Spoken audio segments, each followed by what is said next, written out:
હે Akki, surprise happy birthday my love. હું જાણું છું તું સૂતો હશે, મને ઊંઘ નથી આવતી. તારા બર્થડે પર હું તારી સાથે નથી, પણ આ દિવસ લાઈફમાં તું ક્યારેય નહીં ભૂલી શકે.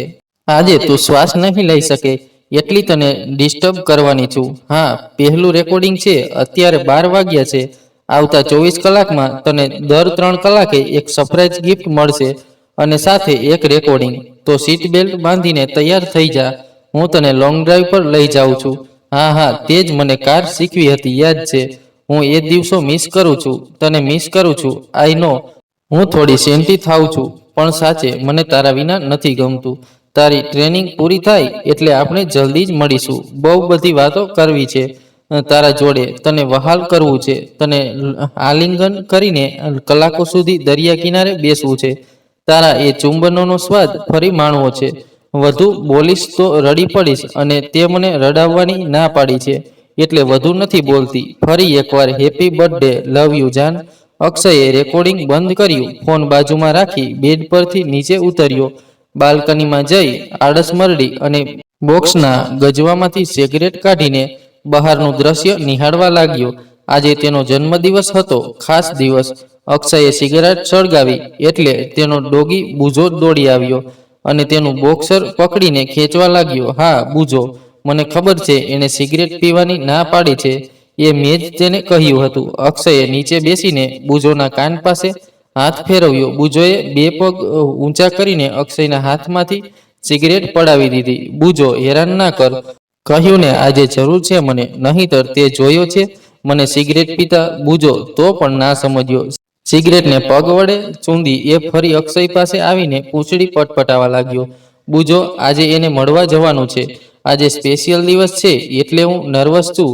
અને તું મારો દોસ્ત છે ને. જો પેલા ટેબલ પાસે તારો નાસ્તો રાખ્યો છે, તું નાસ્તો કરી લે. અક્ષયે બુજોને ઈશારો કરીને અંદર મોકલી દીધો.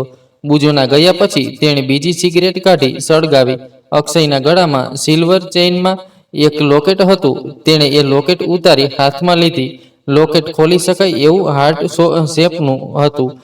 તેમાં અક્ષય અને તેની પ્રિયતમાનો ફોટો હતો. 2 વર્ષ પહેલા અક્ષયને આ સરપ્રાઈઝ ગિફ્ટમાં મળેલું હતું.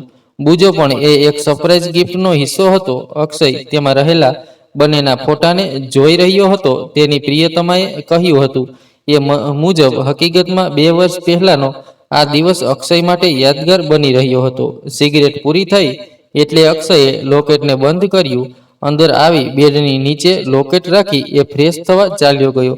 અક્ષય હંમેશા બ્લેક સૂટમાં રહેતો, પણ આજે તેને રેડ સ્યુટ પહેર્યો હતો. તૈયાર થઈ નાસ્તો કરી એ હોટલના પાર્કિંગમાં પહોંચ્યો. બુજો પણ તેની સાથે હતો. પાર્કિંગમાં તેણે બ્લેક મર્સિડીઝ પરથી કપડું હટાવ્યું. અક્ષયે દરવાજો ખોલ્યો એટલે બુજો અંદર ઘૂસી ગયો. આ એ જ કાર હતી જેમાં અક્ષય તેની પ્રિયતમા સાથે અનેકવાર લોંગ ડ્રાઈવ પર ગયેલો. બંનેએ અંત પડો માણેલી કાર બહાર કાઢી અક્ષય પોતાની પ્રિયતમાને મળવા અગ્રેસર થયો. પાલીતાણાના નામચીન ઉદ્યોગપતિ મહાવીર ધોળકિયાનો નાનો દીકરો દીપક આજે યુનિવર્સિટી ઓફ લંડનમાંથી સ્નાતક થઈને પરત ફર્યો હતો. મહાવીર ધોળકિયાના ઘરે જશ્નનો માહોલ હતો. ઢોલ, નગારા અને ફૂલો સાથે તેનું સ્વાગત કરવામાં આવ્યું હતું. દીપકનું સ્વાગત કોઈ સેલિબ્રિટીની જેમ થયું હતું. અને કેમ ન થાય, દીપક અજબોપતિનો દીકરો હતો. દીપકના મોટા ભાઈ દેવેન્દ્રએ દીપકના ગળામાં ફૂલનો હાર પહેરાવ્યો અને ગળે લગાવી લીધો. મારા સામ્રાજ્યમાં તારું સ્વાગત છે. નાના ભાઈ મહાવીર ધોળકિયાને જ્યારે માલુમ પડ્યું કે તેને ઘરે શેર માટીની ખોટ રહેવાની, ત્યારે તેણે દેવેન્દ્રને દત્તક લીધો હતો. પાછળથી ભગવાનની કૃપાથી દીપકનો જન્મ થયો હતો.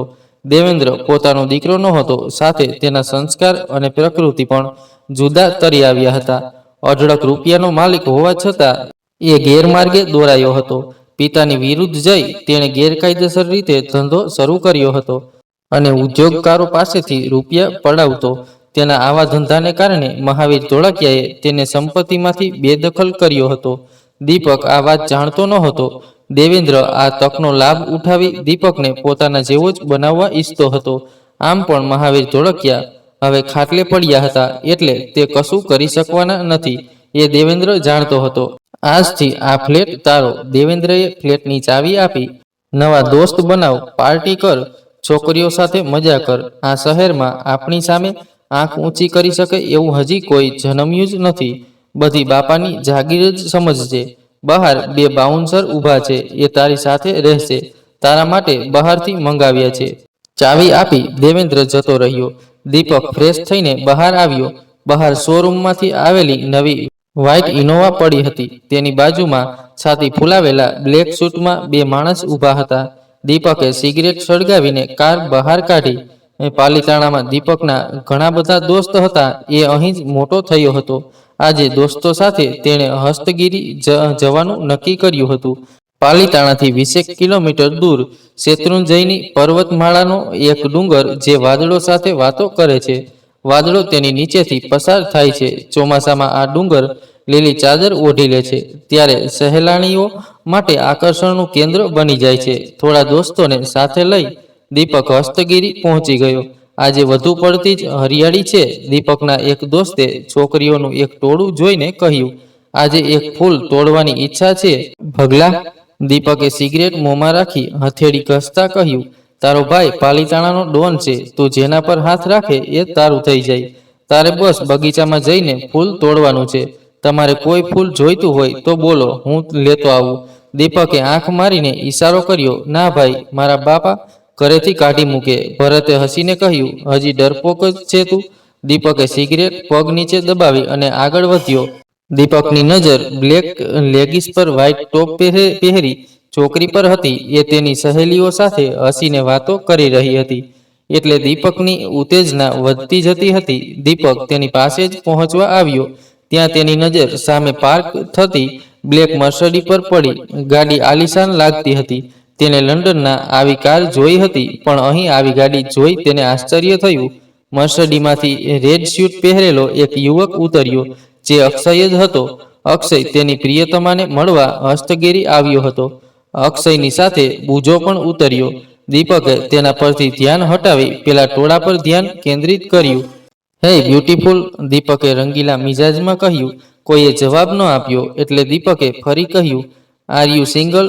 બેન નથી ઘરે? વ્હાઇટ ટોપવાળી છોકરીએ ગુસ્સે થતા કહ્યું, છે, પણ મારે એક રાત માટે ગર્લફ્રેન્ડ જોઈએ છે. કહેતા દીપકે તેનો હાથ પકડી લીધો. પેલી છોકરીએ હાથ છોડાવી તમાચો ચોળી દીધો. સાલી કહેતા દીપકે સામે તમાચો માર્યો અને હાથ પકડી ખેંચવા લાગ્યો. શું કરે છે કમીના? છોકરી જોરથી બરાડી. એ જ સમયે બુજો તેની પાસે આવીને ભસવા લાગ્યો. દીપકે તેને હટાવવાની કોશિશ કરી, પણ બુજોએ તેને જીન્સ પકડી લીધું હતું. દીપકે તેને એક લાત મારી, પણ બુજો હટવાનું નામ નહોતો લેતો. કૂતરાને હટાવવામાં છોકરીનો હાથ છૂટી ગયો અને છોકરી ત્યાંથી અદૃશ્ય થઈ ગઈ. આઈ એમ સોરી. અક્ષય બુજો પાસે આવ્યો. નીચે બેસીને બુજોના કાન પાસે પંપાડતા કહ્યું, ક્યાં જતો રહ્યો હતો બુજો? કૂતરાને કારણે દીપકના હાથમાંથી પેલી છોકરી નીકળી ગઈ હતી અને ઉપરથી તેનો માલિક સોરી કહી રહ્યો હતો. દીપકનો ગુસ્સો 7મા આસમાને પહોંચી ગયો. કંઈ વિચાર્યા વિના દીપકે અક્ષયને લાત મારી. તારા કૂતરાને લીધે મારો દિવસ બગડ્યો અને તું સોરી કહે છે? દીપક લાલ થઈને કહ્યું. અક્ષય ઊભો થયો. એ શાંત હતો. ઊભા થઈ તેણે સ્યુટ ખંખેર્યો.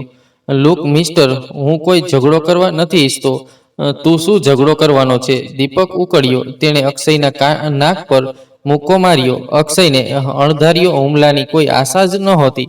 અચાનક વાગેલા મુક્કાને કારણે તે નીચે પટકાયો. તેના નાકમાંથી લોહી નીકળવા લાગ્યું. બ્લેક મર્સડીમાં ફરવું છે, આવા કૂતરા સાથે રાખવા છે, અને ઝઘડાની વાત કરે છે? બાયલા, દીલા નીલા ધોઈ નાખો આને. દીપકે તેના બાઉન્સરને હુકમ કર્યો. દીપકે ગુસ્સામાં મર્સડીના બધા કાચ તોડી નાખ્યા, ટાયરને પંચર કરી દીધા અને બોનેટ પર મોટો પથ્થર મારી ગોબો પાડી દીધો. પેલા બાઉન્સરોએ ત્યાં સુધીમાં અક્ષયને લોહીલુહાણ કરી નાખ્યો હતો. દીપક તેની પાસે ગયો, સ્યુટ ફાડી નાખ્યો અને ગળામાં રહેલું લોકેટ લઈ લીધું. આ ઘટનાને અઠવાડિયું થઈ ગયું. દીપક માટે આ ઘટના સામાન્ય હતી. તેણે એક નામર્દને માર્યો હતો, જે કંઈ નહોતો કરી શકવાનો, પણ એ જાણતો નહોતો કે અજાણતા જ તેણે સાપના દરમાં હાથ નાખ્યો છે.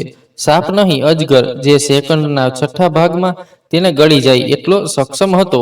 અક્ષય પાલીતાણા ખાસ કારણથી આવ્યો હતો, જે દીપકના કારણે શક્ય નહોતું બન્યું.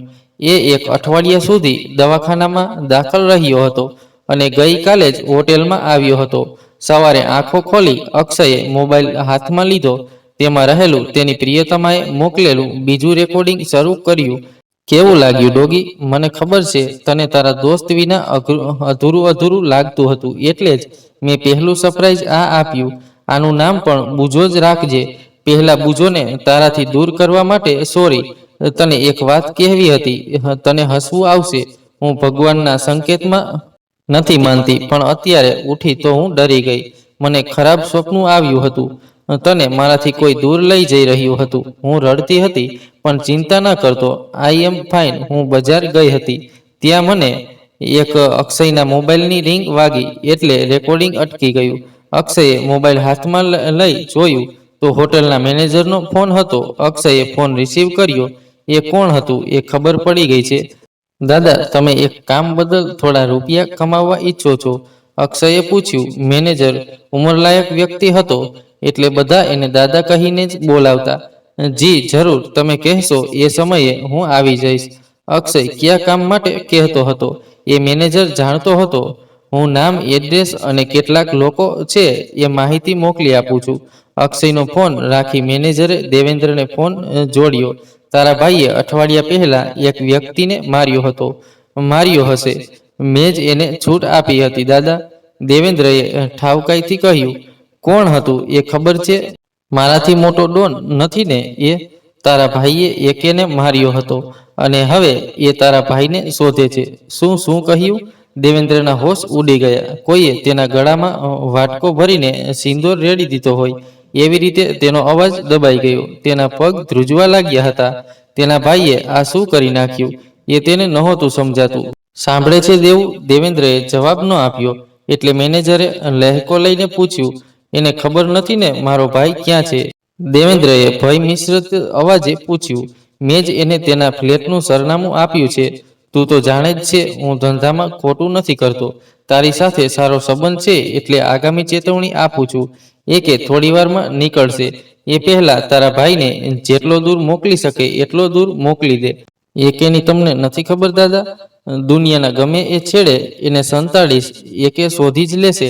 મારી ફરજ મેં બજાવી, બાકી તું જાણ અને એકે જાણે. કહેતા મેનેજરે ફોન કટ કરી દીધો. આજે સફાઈ પર જવાનું છે, તૈયાર રહેજો. મેનેજરે તેના માણસોને ફોન કરીને સૂચના આપી દીધી. અક્ષયે ફોન કાપી બેડ પર ફેંક્યો. દિવાલ પર ગાંધીજીનો મોટો ફોટો હતો. તેને નીચે ઉતારી પાછળ રહેલી બે રાઇફલ બેડ પર રાખી, કબાટને દૂર કરી તેની પાછળની નાની બે છરી કાઢી. ટીવીની પાછળથી પણ બે રિવોલ્વર અને બાથરૂમના બોક્સમાં રાખેલું પેન્સિલનું બોક્સ લીધું. અક્ષયને આ કામ છોડ્યું એને 2 વર્ષ થઈ ગયા હતા, પણ થોડા દિવસ પહેલા દીપકે તેને સામેથી આમંત્રણ આપ્યું હતું. રાઇફલને એક બેગમાં પેક કરી, છરાને બંને પગમાં અને રિવોલ્વરને કમરે ભરાવી. પેન્સિલના બોક્સમાંથી 10 પેન્સિલ ગણી તેણે શાર્પનર લગાવી પેન્સિલની ધાર કાઢીને ફરી બોક્સમાં રાખી. બોક્સને ગજવામાં રાખી દીધું. રિસેપ્શન પર આવી અક્ષયે મેનેજર દાદાને 10,000ના 5 બંડલ પકડાવ્યા અને માહિતી આપવા માટે આંખોથી આભાર માન્યો.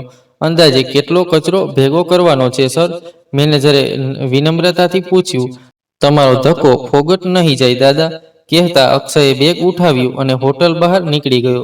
દેવેન્દ્ર સફેદ સફારીમાં લાંબી ખુરશી પર બેસીને હુક્કો પીતો હતો. થોડીવાર પહેલા મેનેજર સાથે વાત થઈ ત્યારથી તેને ચેન નહોતું પડતું, એટલે તેણે એક માણસને મોકલીને તેના પાર્ટનર સંતોષ જાનીને બોલાવવા મોકલ્યો હતો. એકે પાલીતાણામાં હતો એ વાત જાણી તેને આશ્ચર્ય થતું હતું અને દીપકે તેની સાથે દુશ્મની વહોરી લીધી એ વાતનો તેને ડર પણ લાગતો હતો. દીપક તેનો સગો ભાઈ નહોતો, પણ દીપક સાથે તેના વર્ષોની મહેનત પછી ઊભા કરેલા સામ્રાજ્ય પર ખતરો હતો એની તેને ચિંતા થતી હતી. થોડી વારમાં સંતોષ જાની તેની પાસે આવીને બેઠો. દેવેન્દ્રના કપાળ પર ઉપસી આવેલી કરચલીઓ જોઈને વાત કેટલી ગંભીર છે એ વાતનો તેને અંદેશો આવી ગયો હતો. એટલે તેણે બની શકે એટલા શાંત અને ધીમા અવાજે પૂછ્યું. શું થયું દેવું? જાની દેવેન્દ્રની સમક્ષ ઉંમરનો હતો, એટલે તેને દેવું કહીને બોલાવતો. બંનેએ છેલ્લા 4 વર્ષમાં સાથે મળીને શહેરને પાયમાલ કરી દીધું હતું. એકે પાલીતાણામાં છે. દેવેન્દ્રએ સીધી વાત કરી. હે, શું કહ્યું? જેવી રીતે એકેનું નામ સાંભળીને દેવેન્દ્ર ચોંકી ગયો હતો, એવી જ રીતે જાનીને પણ આ વાત સાંભળીને ઝટકો લાગ્યો. તેને આપણી ખબર છે? જાનીએ પૂછ્યું. મુશ્કેલી એ નથી એ કામ છોડ્યું. એને બેવશ થઈ ગયા અને એટલે જ આપણે ખુલ્લેઆમ બધું કરી શકીએ છીએ. પ્રોબ્લેમ બીજી છે. જાનીએ નેણ ઊંચા કરીને ઈશારામાં જ વાત કહેવા કહ્યું. અઠવાડિયા પહેલા દીપક લંડનથી પાછો ફર્યો હતો. એ પપ્પાની તરફેણમાં જ ન જાય એ માટે મેં જ તેને મન ફાવે એમ કરવાની છૂટ આપી હતી. મને થોડી ખબર હતી બધાનો બાપ પાલિતાણામાં પહોંચી ગયો છે. દીપકે તેની સાથે ઝઘડો કર્યો છે અને હવે એ દીપકને શોધે છે. દેવેન્દ્રએ શાંત રહેવાની કોશિશ કરી છતાં તેના અવાજમાં એ કંપન મહેસૂસ થતું હતું. દીપક તારો સગો ભાઈ નથી અને આમ પણ એ મરે તો બધી મિલકતનો વારીસ તું એકલો જ બચીશ. તારા માટે તો સારા સમાચાર છે. જાનીએ ખુશ થતા કહ્યું. એકેને તું ઓળખે છે ને? એ દીપક પાસેથી બધી વાત કઢાવી લેશે. જો એને માલુમ પડ્યું કે પાલિતાણામાં જેટલા ગુન્હા થાય છે એની જડમાં આપણે બંને જ છીએ તો એ આપણને નહીં છોડે. તો શું કરવું છે? જાનીને પણ હવે પરસેવો વળવા લાગ્યો હતો. એ પહોંચે એની પહેલા આપણે તેના સુધી પહોંચી જવું છે. તુફાનને કોઈ રોકી શક્યું છે? એને આજ સુધી મોટા મોટા માફિયા નથી રોકી શક્યા તો આપણી જેવા ગાજર મૂળા શું રોકવાના છે? તો કરવું છે શું? એમ બોલને એક કામ કર, દીપકને અહીં મોકલ અને તેના ફ્લેટ પર આપણા માણસો ગોઠવી દે અને એને ઓર્ડર આપી દે કે એકેને જુએ એટલે ગોળીએ ઠાર કરી દે. કેટલા માણસોને મોકલું? જાનીએ પૂછ્યું. કેટલા છે તારી પાસે? જાનીના ગયા પછી દીપક દેવેન્દ્રને મળવા આવ્યો હતો. તેણે શું ભૂલ કરી છે એનાથી અજાણ દીપક પોતાની જ ધૂનમાં મગ્ન હતો. તમે મને બોલાવ્યો મોટા ભાઈ? દીપકે સોફા પર બેસીને પગ પર પગ ચડાવ્યા. હા, એક કામ હતું તારું. દેવેન્દ્રએ ઊભા થઈને કહ્યું. ગયા અઠવાડિયે કોઈની સાથે ઝઘડો થયો હતો તારો? કોની વાત કરો છો તમે? યાદ કર. કોઈ સ્વીટવાળો 6.5 ફૂટનો માણસ જેના લાંબા વાળ હતા, સાથે કૂતરો હતો. ઓહ, તો તમે પેલા મર્સડી વાળાની વાત કરો છો? હા, મેં જ તેને માર્યો હતો. તેના કૂતરાએ મારું કામ બગાડ્યું એટલે માર્યો. એ કોણ છે તને ખબર? તમારાથી મોટો વગવાળો તો નહીં જ હોય ને? અને એ શુક્લગડીથી તમે એટલા બધા ડરો છો કેમ? દેવેન્દ્રના ચહેરા પર ડર જોઈને દીપકે કહ્યું. એક વાર પણ વળતો પ્રહાર નહોતો કરી શક્યો એ શું ઉખાડી લેવાનો છે? દેવેન્દ્ર દીપકની નજીક ગયો, તેની બાજુમાં સોફા પર બેઠો અને જોરથી લાફો મારીને કહ્યું. એ તારા બાપનો બાપ છે. દેવેન્દ્રના લાફાથી દીપક હચમચી ગયો. જેટલો જોરથી લાફો નહોતો વાગ્યો એટલા જોરથી એનો અહમ ધવાયો હતો. ગાલ પર હાથ રાખીને દીપક ઊભો થયો. ગુસ્સાને કારણે પડે પડે કાચિંડાની જેમ તેના ચહેરાનો રંગ બદલાતો હતો. તેના લીધે તમે આજે મને લાફો માર્યો ભાઈ? એ આજની સાંજ નહીં જુએ. મૂર્ખ દીપકે આવેશમાં આવીને ઝેર ઓકવાનું શરૂ કરી દીધું. દીપકની વાતને કારણે દેવેન્દ્ર વધુ ગુસ્સે ભરાયો. તેણે દીપકની કોલર પકડી અને દાંત ભીસીને કહ્યું. શું જાણે છે તું એના વિશે? 3 વર્ષ પહેલા એકેના ડરથી બધા માફિયા ગેરકાનૂની ધંધા બંધ કરીને શરીફ બની ગયા હતા. એકે જેની પાછળ પડતો તેનું સામ્રાજ્ય જળમૂળમાંથી ઉખેડી નાખતો. 10 લોકોને એ ગણતરીની સેકન્ડમાં મારી શકે છે. તને ખબર છે કેવો કલાકાર છે? આંખો બંધ હોય તો પણ ખાલી અવાજથી નિશાનો તાકી શકે છે અને આજ સુધી તે નિશાનો ચૂક્યો નથી. આજ સુધી એક પણ વ્યૂહ નહીં હોય જેણે તે તોડી ના શક્યો હોય. અમદાવાદના ડોન બાદશાહે તેની સામે 300 માણસની ફોજ ઊભી કરી હતી. માત્ર 10 મિનિટમાં બધા ઢગલો થઈને પડ્યા હતા અને બાદશાહ તેના પગમાં પડીને જીવની ભીખ માંગતો હતો. અને એકે પથ્થર દિલ છે એ ખાલી મારતો નથી, મારી નાખે છે. આજ સુધી તેણે કેટલી હત્યા કરી એનો આંકડો એને પણ નહીં ખબર હોય. અને એનો ખાસ હથિયાર શું છે ખબર? એક મામૂલી પેન્સિલ. એક સમયે હોલિવૂડનો ફેન હતો. જોહન વિકના ફિલ્મો જોઈને આ બધું શીખ્યો હતો. હવે એનો પણ બાપ બની ગયો છે. 3 વર્ષ પહેલા એકેને મારવા માટે ગુજરાતના બધા માફિયાઓની મીટિંગ થઈ હતી. બધાએ એના ડરથી પોતાના માણસોને મોકલ્યા હતા અને પોતે બિલમાં છુપાઈ ગયા હતા. એકે એ જે બિલ્ડિંગમાં મીટિંગ થતી હતી એ જ બિલ્ડિંગ ઉડાવી દીધી. તેને ખબર હતી કે આ બધા તેઓના માણસો છે તો પણ કોઈના પર રહેમ ના કર્યું. લોકો ભગવાનને દૂધ, પાણી, તેલ ચડાવીને અભિષેક કરે છે અને એકે લોહી ચડાવીને. બોલ, હવે તારે એને મારવો છે? દેવેન્દ્રની વાત સાંભળી દીપકના પગની આટી છૂટી ગઈ. તેણે પણ પરસેવો વળવા લાગ્યો હતો. એને મારવાનો કોઈ તો રસ્તો હશે ને? દીપકે મહામહેનતે પૂછ્યું. તેનું ગળું સુકાઈ રહ્યું હતું. એકેને મારવા કરોડોનો સુપરી અપાય છે. પણ આજ સુધી કોન્ટ્રાક્ટ કિલરની લાશ સિવાય બીજા કોઈ સમાચાર નથી મળ્યા. તે આને છોડીને દુનિયાના બીજા કોઈ પણ વ્યક્તિ સાથે દુશ્મની વહોરી લીધી હોત તો હું તને બચાવી શકત, પણ એકે માફિયાનો બાપ છે. એનાથી બચવું એટલે શ્વાસ લીધા વિના જીવવા જેવું છે. મને બચાવી લો મોટા ભાઈ, મારે મરવું નથી. દીપક રડવા જેવો થઈ ગયો. હું તને કંઈ નહીં થવા દઉં. દેવેન્દ્રએ કહ્યું, બસ તારે એક કામ કરવાનું છે. જીવવા માટે હું કંઈ પણ કરી શકું. ભાઈ તમે જલ્દી કહો. જ્યાં સુધી તું એને તારાથી ઉપરના વ્યક્તિનું નામ નહીં આપે ત્યાં સુધી એકે તને મારશે નહીં. માટે ગમે તે થાય તારે મારું નામ નથી લેવાનું. જો તે મારું નામ આપ્યું તો તને મારી નાખશે અને પછી મારી સુધી પણ પહોંચી જશે. માટે જીવ વહાલો હોય તો સહન કરી લેજે. હું અહીંથી દૂર ચાલ્યો જાઉં છું. તો અથવા એકેના પગમાં પડી જીવનની ભીખ માંગું તો? ભૂલથી પણ આવું ના કરતો. એકેનું દિલ પથ્થર જેવું છે. લાગણી જેવું એનામાં કશું જ છે નહીં. ઉલટાનું જે લોકો જીવનની ભીખ માગે તેને તડપાવીને મારે છે. તો શું કરું ભાઈ? દીપકના આંખમાંથી રીતસરના આંસુ આવી ગયા. તું ડર નહીં. તારા ફ્લેટ પર મેં માણસો ગોઠવી દીધા છે. એ લોકો એકેને જોશે એટલે ઠાર કરી નાખશે. પહેલા દેવેન્દ્રએ દીપકને એટલો ડરાવી દીધો હતો. દેવેન્દ્રની વાત તેને ગળે નહોતી ઉતરી. ડરતો દીપક પોતાના ફ્લેટ પર ગયો. દીપકના ગયા પછી દેવેન્દ્રએ એક વ્યક્તિને ફોન કર્યો અને કહ્યું, મારી મુંબઈ જવાની વ્યવસ્થા કરો. આપણે અત્યારે જ નીકળવાનું છે. દીપકના ફ્લેટમાં બધી જગ્યાએ માણસો ગોઠવાઈ ગયા હતા. બધાના હાથમાં લોડેડ રાઇફલો હતી. તેઓ રસ્તા તરત મીટ માંડીને એકેની રાહ જોઈ રહ્યા હતા. દીપકના રૂમની બહાર પણ રાઇફલની સજ્જ 8-10 લોકો પહેરો આપી રહ્યા હતા. દીપકના રૂમમાં 3 પહાડી બાઉન્સર એકેનું સ્વાગત કરવા તૈયાર હતા. થોડી વારમાં એક જૂની અલ્ટો દરવાજો તોડીને ફ્લેટના પરસાળમાં ઘૂસી ગઈ. અચાનક ઘૂસી આવેલી અલ્ટોને જોઈને બધા માણસોએ તેના પર ફાયરિંગ શરૂ કરી દીધું. આ અક્ષયનો પ્લાન હતો એ આ લોકો જાણતા નહોતા. અલ્ટોમાં 15 લીટરના 5 ડ્રમ હતા જેમાં પેટ્રોલ હતું. ગોળીઓના થયેલા વરસાદને કારણે અલ્ટો સળગી ઉઠી અને મોટા ધડાકા સાથે હવામાં ઉછળી. ધડાકાના કારણે પરસાળમાં અને નીચેના માળે રહેલા માણસો ઉછળીને દૂર ફંગોળાયા. થોડીવાર માટે બધું શૂન પડી ગયું હતું.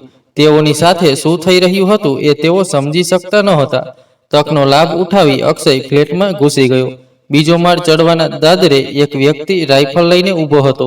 એ માણસ કંઈ સમજે એ પહેલા તેના ગળા પરથી છરી પસાર થઈ ગઈ અને એ વ્યક્તિ નીચે પટકાયો. અક્ષય ત્યાંથી આગળ વધ્યો. તેની સામે લોબીમાં 2 માણસ રાઇફલનું મેગ બદલતા હતા. અક્ષયે રાઇફલની 2 ગોળી છોડી. એ ગોળી બંનેની ખોપરીમાં ઘૂસી ગઈ. બીજા માળના દાદરે અક્ષયે સાથે લાવેલા 5 લીટર પેટ્રોલનું ડમ ઢોળી નાખ્યું અને ઉપર જઈ તેના પર એક ગોળી છોડી. દાદરો ભડકે બળવા લાગ્યો. એ સમય દરમિયાન ત્રીજા માળના દાદરે ઊભેલો વ્યક્તિ નીચે આવી ગયો અને અક્ષય પર ગોળી છોડી. ગોળી અક્ષયના પેટમાં ડાબા પડખે પસાર થઈને નીકળી ગઈ. અક્ષયે જે જગ્યાએ ઊભો હતો ત્યાંથી જ રાઇફલ ઊંધી કરીને ખભે રાખીને ગોળી છોડી. પેલો ત્યાં જ ઢગલો થઈ ગયો. ત્રીજો માળ ચડતા અક્ષયની સામે વધુ એક માણસ આવ્યો. અક્ષયે તેને નાક પર મુક્કો મારી નિશ્ચેજ કરી દીધો અને તેને ઢાળ બનાવી લોબીમાં આગળ વધ્યો. લોબીના છેલ્લા રૂમમાં ખૂણે પેલા 10 માણસો અક્ષયની રાહ જોઈને ઊભા હતા. કારના ધમાકાથી તેઓ સચેત થઈ ગયા હતા. અક્ષયે જાણી જોઈને તેઓના તરફ એક ગોળી છોડી. બધા જ્યાં છુપાવાની જગ્યા મળે તેની ઢાલ લઈને અક્ષય તરફ ગોળી છોડવા લાગ્યા. સામે તેનો જ માણસ ઊભો છે એ તેઓને ખબર નહોતી. અક્ષય તો દિવાલ પાછળ આડસ લઈને ઊભો હતો. તેઓએ બધી ગોળી પોતાના જ માણસના શરીરમાં ઠલવી દીધી. એ 2 ડગલા પાછળ ચાલીને નીચે પટકાયો. જીવે છે કે નહીં એ જોઈ આવો, એક માણસે હુકમ કર્યો. 2 માણસો રાઇફલનું નિશાન તાકતા આગળ વધ્યા.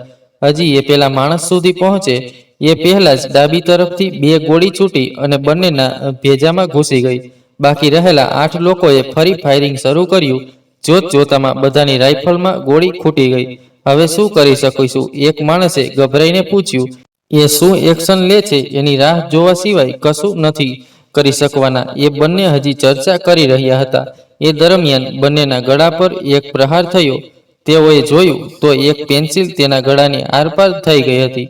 અક્ષય તેની પાસે ઘસી આવ્યો હતો અને ગણતરીના સમયમાં તેણે આ કામને અંજામ આપ્યું હતું. વધેલા 6 લોકો એક સાથે અક્ષય પર હુમલો કરવા આગળ વધ્યા. અક્ષયે કમરેથી પિસ્તોલ કાઢી અને કોઈ તેના સુધી પહોંચે એ પહેલા ત્યાં જ ઠાર કરી દીધા. અંદર રૂમનો માહોલ કંઈક જુદો જ હતો. દીપક બાથરૂમમાં લઈને છુપાઈ ગયો હતો. પેલા બે બાઉન્સર હાથમાં હોકી જેવી સ્ટીક લઈને દરવાજાની બંને તરફ ગોઠવાઈ ગયા હતા. એક ઝટકા સાથે દરવાજો તૂટ્યો. અક્ષય અંદર ઘૂસ્યો અને એ જ સમયે એક બાઉન્સરે અક્ષયની છાતી પર પ્રહાર કર્યો. અક્ષય ઉછળીને નીચે પટકાયો. બંને અક્ષય પર તૂટી પડ્યા. થોડીવારમાં દિલા નીલાએ અક્ષયનો કચ્ચા ઘાણ કાઢી નાખ્યો. બોસ, બહાર આવો, હવે ખતરો નથી, દિલાએ કહ્યું. દીપકે ધીમેથી બાથરૂમનો દરવાજો ખોલ્યો. અક્ષય ફર્શ પર ચતેપાટ પડ્યો હતો. એ જોઈને દીપક બહાર આવ્યો. અક્ષય પાસે આવીને ભય મિશ્રિત અવસ્થામાં એ હસવા લાગ્યો. તે તો મને પેશાબ કરાવી દીધો હતો. તારા વિશે સાંભળીને હું અડધો તો મરી ગયો હતો, પણ ભાઈ ખોટો પડ્યો. એ તો મોટી મોટી વાતો કરતો હતો, તને વાવાઝોડું કહેતો હતો, માફિયાનો બાપ કહેતો હતો. જો મેં તને ચૂંટકીમાં મસળી નાખ્યો. હા હા હા, અને એક ઝટકા માટે મરવા પર ઉતરી આવ્યો. હરામી માણસ છે કે જાનવર. દિલા નીલા, તમને બંનેને હું લાખ રૂપિયા આપીશ. તમે બંનેએ આજે મારો જીવ બચાવ્યો છે. તમારો આ અહેસાન હું કોઈ દિવસ નહીં ભૂલું. મારી નાખો અને ફેંકી આવો ગટરમાં. હું ભાઈને મળી. દીપકની વાત પૂરી થાય એ પહેલા દિલો નીલો ફર્શ પર ઢળી પડ્યા હતા. અક્ષયે બંનેના પગમાં પેન્સિલ પરોવી દીધી હતી. બંને નીચે પડ્યા એટલે અક્ષયે બંનેની છાતીમાં છરા ભોંકી દીધા. એ દિવસની જેમ અક્ષય ઊભો થયો અને કપડાં ખંખેર્યા. દીપકની હાલત કાપો તોય લોહી ના નીકળે એવી થઈ ગઈ હતી. આ બધું કેવી રીતે થયું એને સમજાતું નહોતું. અક્ષય તેની પાસે આવ્યો. અક્ષયની આંખોમાં લોહી ઉતરી આવ્યું હતું. ગુસ્સાને કારણે તેના શ્વાસોશ્વાસની ક્રિયા એકદમ વધી ગઈ હતી. તું તો ઢળી પડ્યો હતો ને? દીપકે હકલાતા પૂછ્યું. તારા ભાઈએ મારા વિશે પૂરી માહિતી નથી આપી. ઘાવ મને વધુ મજબૂત બનાવે છે. એને કહ્યું હતું ને હું ઝઘડો નથી ઈચ્છતો. અક્ષયે દાંત કસીને દીપકની ગરેવાન પકડી. મને માફ કરી દે કે મને તારા વિશે ખબર નહોતી. દીપકે કાંપતા કહ્યું. એ સરખી રીતે ઊભો પણ નહોતો રહી શકતો. માફી ભગવાન પાસેથી મળે, એકે પાસે માત્ર સજા જ મળે છે. તારું શું બગાડ્યું છે? એક નાનકડો ઝઘડો જ ને. તું મને હાથ પગ વગરનો કરી દે, બસ, મને મારતો નહીં. દીપક બે હાથ જોડી આજીજી કરવા લાગ્યો. તે ઝઘડો કર્યો, હું જતું કરત, પણ તે મારા ગળામાં રહેલું લોકેટ છીનવી લીધું. એ ભૂલ કરી. જો લોકેટ ના લીધું હોત તો તું કાલની સવાર જોઈ શકત. દીપકે કોલર છોડાવી ટેબલ પાસે જઈને લોકેટ અને લાખ રૂપિયાનું બંડલ લઈ આવ્યો અને અક્ષયના હાથમાં રાખ્યું. આ તારું લોકેટ અને ગાડી રિપેરનો ખર્ચો. હવે મને છોડી દે. આ બધું તો ઠીક છે, પણ તે મારો ઈગો હર્ટ કર્યો છે અને મારો ઈગો લાખનો નથી.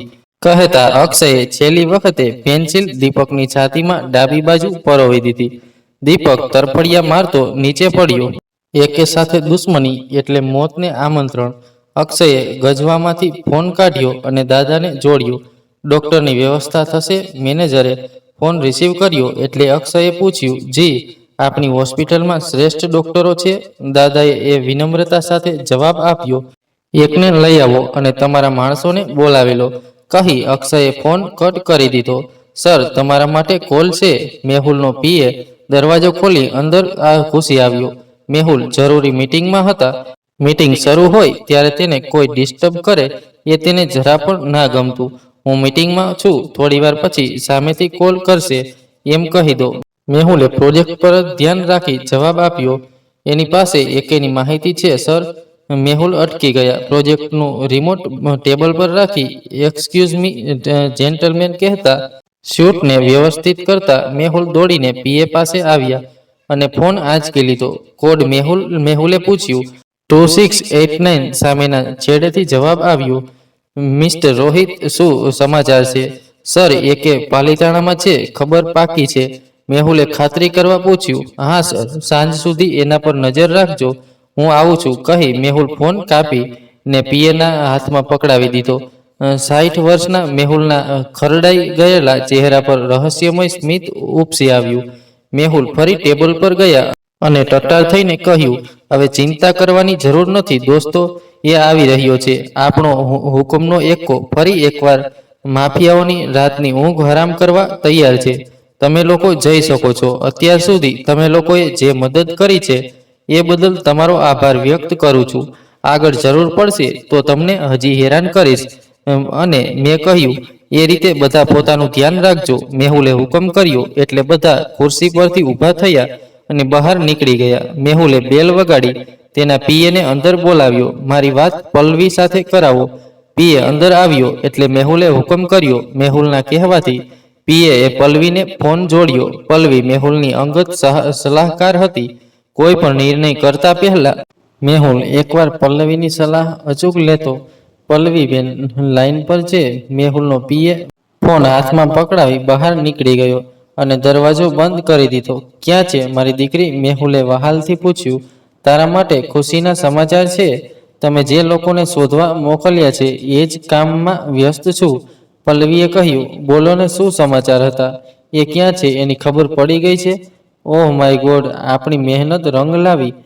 એમને અંકલ? પલ્લવી પણ ખુશ થઈ ગઈ. હા બેટા, 2 વર્ષથી મારા શરીરનો કોઈ હિસ્સો મારાથી દૂર હતો એવું અનુભવાઈ રહ્યું હતું. હવે શરીરમાં જીવ આવ્યો એવું લાગે છે. અંકલ એ તમારી વાત માનશે? પલ્લવીએ ગંભીર સ્વરે પૂછ્યું. એને માનવી પડશે. આ વખતે હું એની કોઈ દલીલ નહીં ચલાવી લઉં. મેહુલે હળવા ગુસ્સા સાથે કહ્યું. ફોન શું કામ કર્યો હતો અંકલ? હું કાલે પાલીતાણા જઉં છું.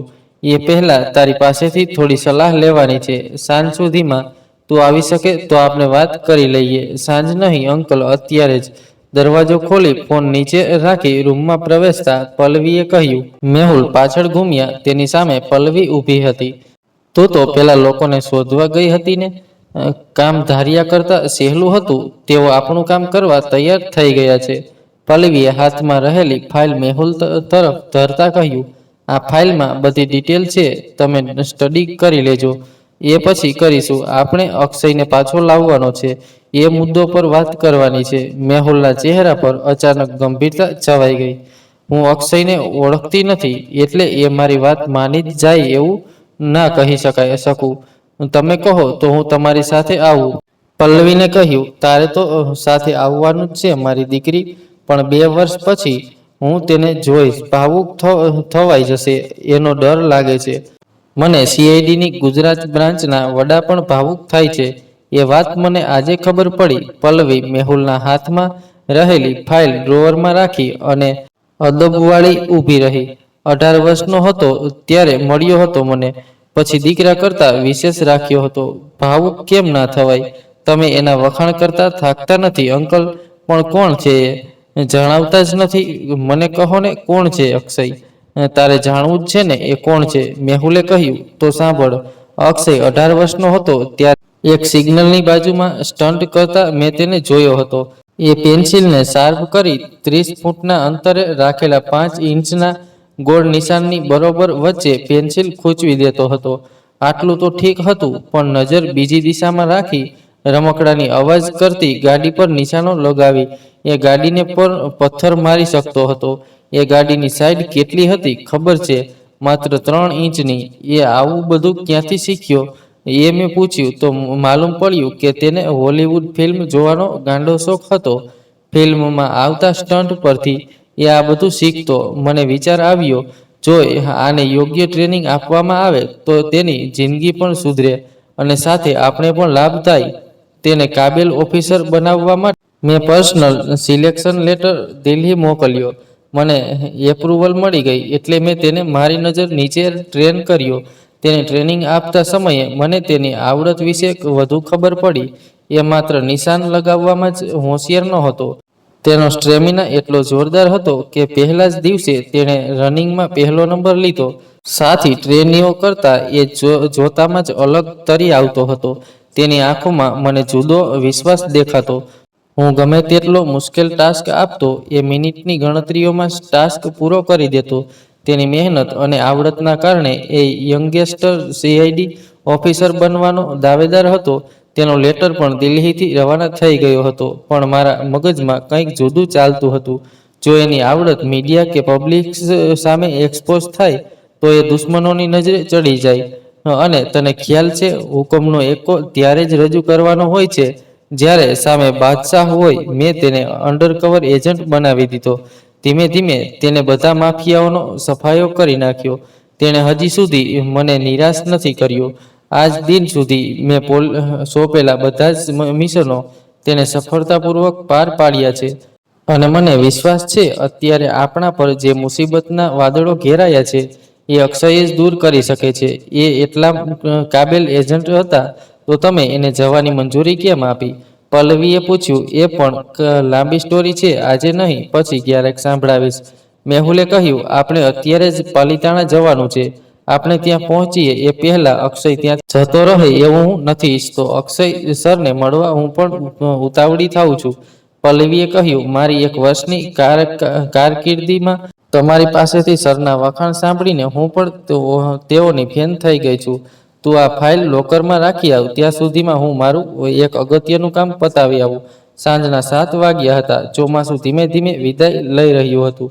વાદળોમાં ઘરેલું થોડું ઘણું પાણી વરસાદના ઝાપટા સ્વરૂપે દિવસમાં એકવાર વરસી જતું હતું.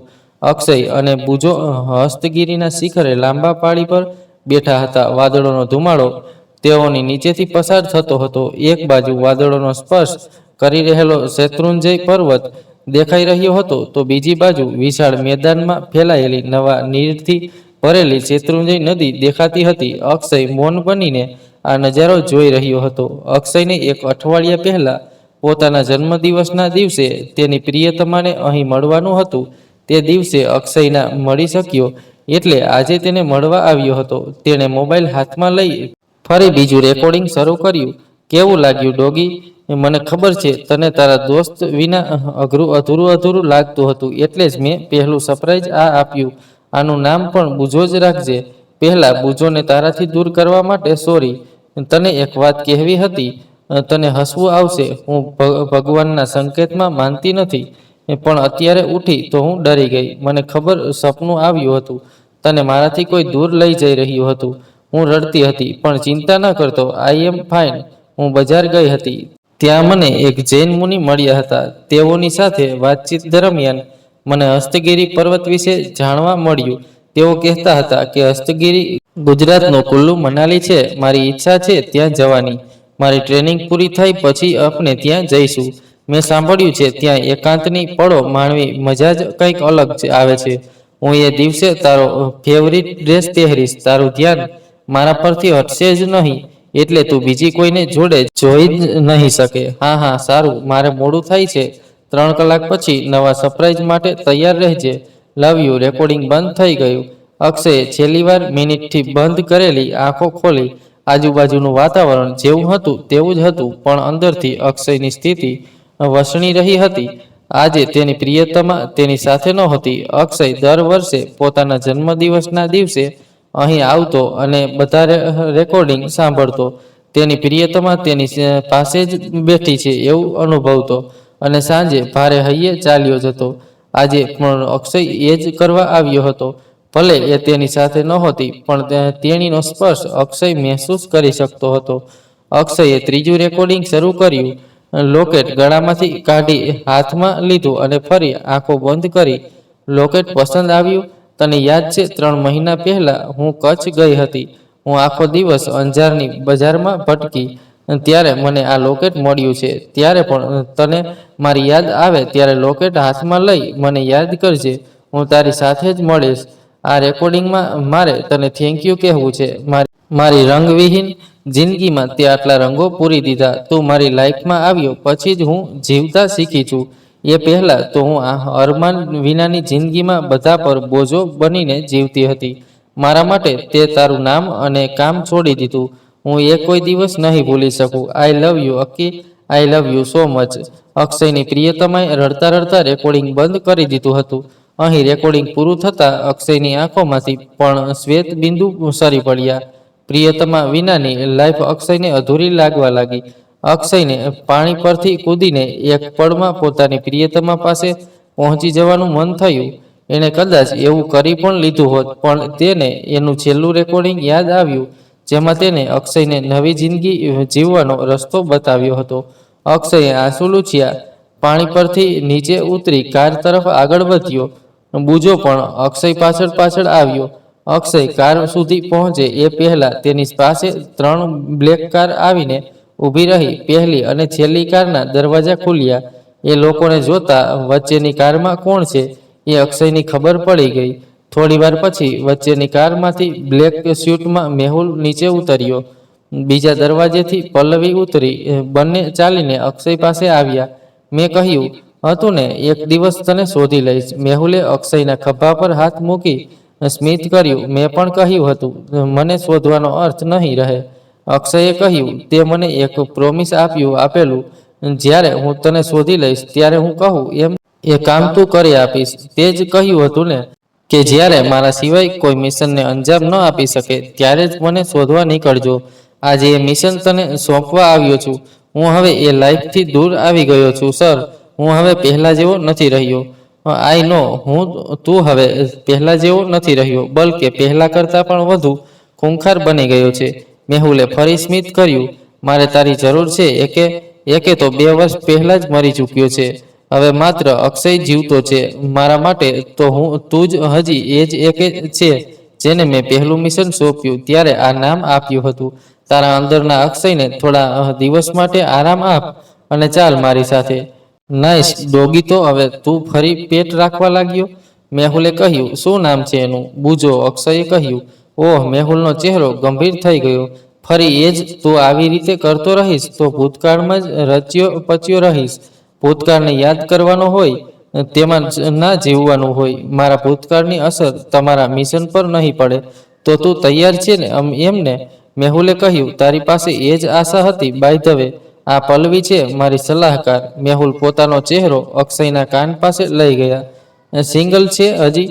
મેહુલ કંઈ મુસીબતની વાત કરતા હતા. અક્ષય સાથે ભૂતકાળમાં એવું તો શું થયું હતું કે તેણે પોતાનું કામ છોડી દીધું? અક્ષય આ મિશન હાથમાં લેશે ત્યારે શું નવું થવાનું છે?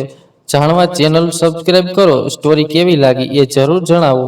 સકારાત્મક મંતવ્યો પ્રેરણા આપે છે અને નકારાત્મક મંતવ્યો ભૂલ સુધારવામાં મદદ કરે છે. માટે મંતવ્યો કોમેન્ટમાં અવશ્ય લખજો. આભાર.